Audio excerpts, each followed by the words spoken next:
কাবা ঘরের 4টা কর্নার আছে, এর মধ্যে একটা কর্নারের নাম হচ্ছে রুকনুল হাজারিল আসওয়াদ, ব্ল্যাক স্টোন কর্নার। এই হাজারুল আসওয়াদের এই কর্নারে একটা পাথর আছে, এই পাথরটাতে চুমু দেওয়ার জন্য লোকজন ধাক্কাধাক্কি করে। আপনারা যারা হজ উমরা গিয়েছেন দেখছেন না, এই হাজারুল আসওয়াদে চুমু দেওয়ার কারণ হচ্ছে এই পাথরে চুমু দিলে যিনি চুমু দেয় তার গুনাহগুলো এই পাথর টেনে নেয়। এই হাজারুল আসওয়াদ পাথর আপনার পক্ষে সাক্ষী দিবে, এটাকে আল্লাহ ঠোঁট দিবে, মুখ দিবে, চোখ দিবে, আর আল্লাহর সামনে দাঁড়িয়ে কিয়ামতের দিন বলবে, আল্লাহ তোমার এই বান্দা তার 2 ঠোঁট দিয়ে আমাকে চুমু দিয়েছিল, এর জান্নাত না দেওয়া পর্যন্ত আমি এই পথকে ছাড়বো না।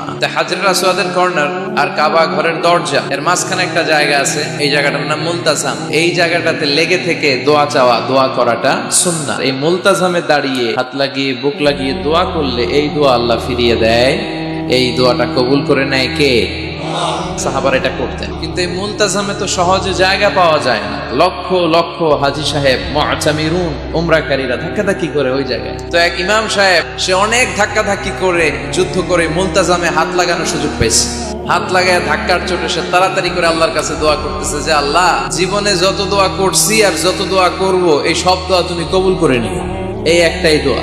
He work smart, say smartly কাজ করেছে। ইট ডাজন্ট ওয়ার্ক হার্ড, সে কষ্ট করে ওদিকে ধাক্কাধাক্কির মধ্যে, আল্লাহ আমার গাড়ি দাও, বাড়ি দাও, নারী দাও, এটা লাগবে ওটা লাগবে, আমার অসুস্থতা, আমার শাশুড়ি অসুস্থ, আমার আম্মা অসুস্থ, এরে ভালো করো, এরে সম্পদ দাও, এর দারিদ্রতা বিমোচন করো, এত কিছু এখানে করার সুযোগ নাই। ওইখানে ধাক্কাধাক্কি, ওখানে যুদ্ধ।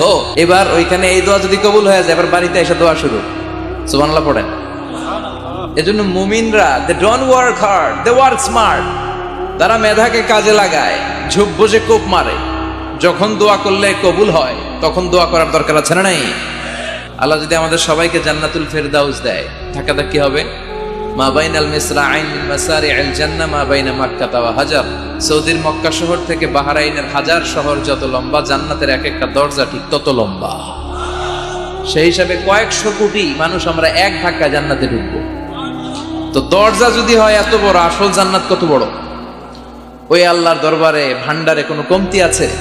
বিশ্বনবী বলেন হাদিসে কুদসিতে আল্লাহ ফরমান, লাউ আন্না আউওয়ালাকুম ওয়া আখিরাকুম ওয়া ইনসাকুম ওয়া জিন্নাকুম কামু আলা সাঈদিন ওয়াহিদ। পৃথিবীর সব মানুষগুলো সাইয়েদনা আদম থেকে শুরু করে up to the day of judgment, পৃথিবীর সবাই যদি আল্লাহর কাছে যার যা লাগে ফরিয়াদ করা শুরু করে দেয়, আল্লাহ দাও, এটা দাও, এটা দাও, আল্লাহ বলে আমি তোদের যা চাওয়া আছে সব যদি দিয়ে দেই, তারপরেও আমি আল্লাহর ধন ভান্ডারের 1 ইঞ্চিও কমবে না।